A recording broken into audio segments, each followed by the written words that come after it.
Allez, c'est parti. Allez, travaille. Encore. Plus fort. Ok, stoppez. Dans la vidéo d'aujourd'hui, je vais répondre à une question de Jean-Jacques qui m'a posé la question dans le groupe privé Facebook de mes élèves où il me demandait comment faire pour travailler la détermination de ses élèves. C'est ce qu'on va voir dans cette vidéo.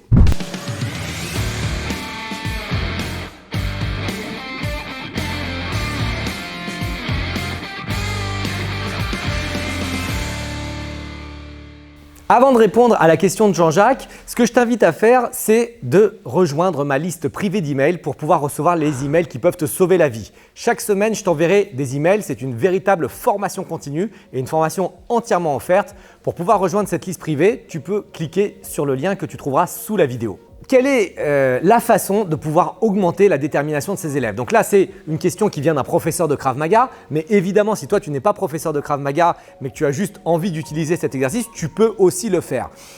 Cet exercice permet de développer la détermination parce que c'est un exercice qui te travaille dans les limites de tes capacités. Et on va toujours venir te pousser pour que justement tu puisses aller chercher en toi ces limites. Donc on va te sortir de ta zone de confort, on va aller t'emmener dans le rouge pour voir comment tu gères cette zone et que tu te dises « Ok, c'est très dur, je vais continuer à avancer, je vais continuer à progresser pour pouvoir atteindre la mission, pour pouvoir répondre à la mission. » Alors je te présente la mission, c'est très simple.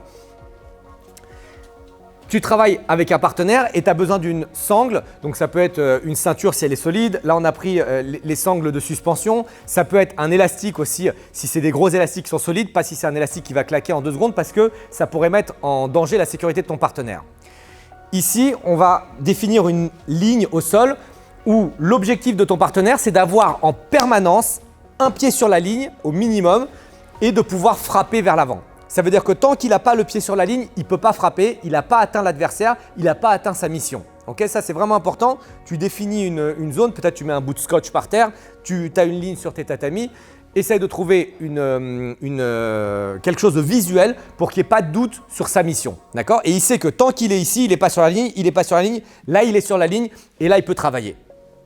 Une fois qu'il travaille, il travaille qu'avec des frappes avec les poings. D'accord? Je ne vais pas lui demander de faire des frappes avec les pieds puisque moi, comme je vais travailler, je vais le tirer vers l'arrière, ça pourrait le déséquilibrer, il pourrait tomber. Donc le but, on s'en fout de ce qu'il va faire avec les poings, c'est vraiment de travailler très agressif, très fort, très déterminé vers l'avant. Toutes les frappes avec les poings, les coups de poing, les crochets, les uppercuts, les coudes, les paumes de main, ce qui concerne son niveau technique. Ça, c'est la première chose.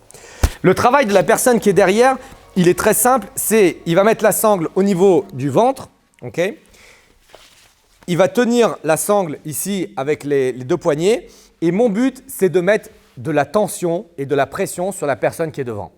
Évidemment, tu dois adapter cette tension et cette pression en fonction de son niveau. C'est-à-dire que s'il a un très haut niveau de détermination et que moi, je ne tire pas beaucoup derrière, l'exercice n'a aucun intérêt parce qu'il va rester dans sa zone de confort. D'accord ? Et l'inverse aussi, s'il est plutôt faible et que moi je tire comme un malade, il ne va pas développer la détermination, mais il va développer la frustration. Ça veut dire qu'il va se dire dans sa tête, je suis vraiment nul, j'ai aucune capacité, de toute manière je vais me faire avoir dans la rue, donc ce n'est pas bon non plus. Il faut trouver le bon ratio, quelque chose comme 80-20, ça veut dire 20%, peut-être 30% de réussite, 80%, 70% d'échec. Ça veut dire 80% du temps, il va vraiment se donner fort pour pouvoir avancer. Les mouvements que je fais moi derrière, c'est des tractions dans l'axe, okay? Ça veut dire que je le tire vers l'arrière, donc il a besoin de forcer pour pouvoir arriver devant et une fois qu'il est sur la ligne, il peut commencer à boxer tranquillement.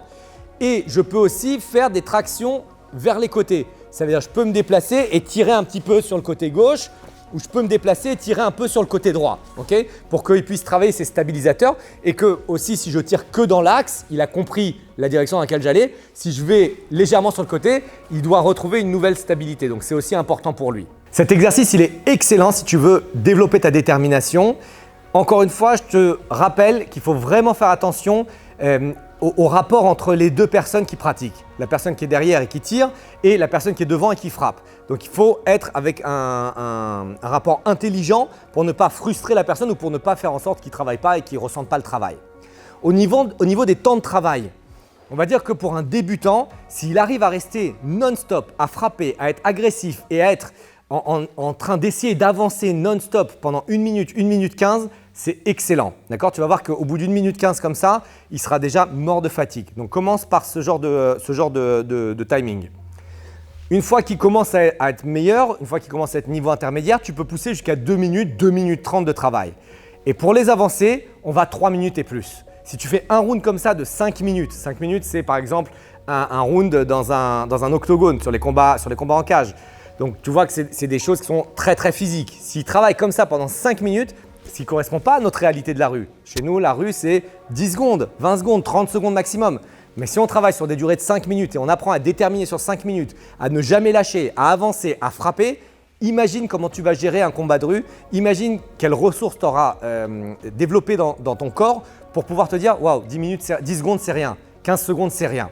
Okay. Donc je te laisse vraiment tester cet exercice sur toi, tester cet exercice avec tes partenaires. Si tu es instructeur de Krav Maga ou alors instructeur de boxe ou instructeur de karaté, essaye cet exercice sur tes élèves et n'hésite pas à poster tes remarques dans la zone de commentaires sous la vidéo. N'hésite pas à partager, liker et je te retrouve très prochainement pour une autre vidéo.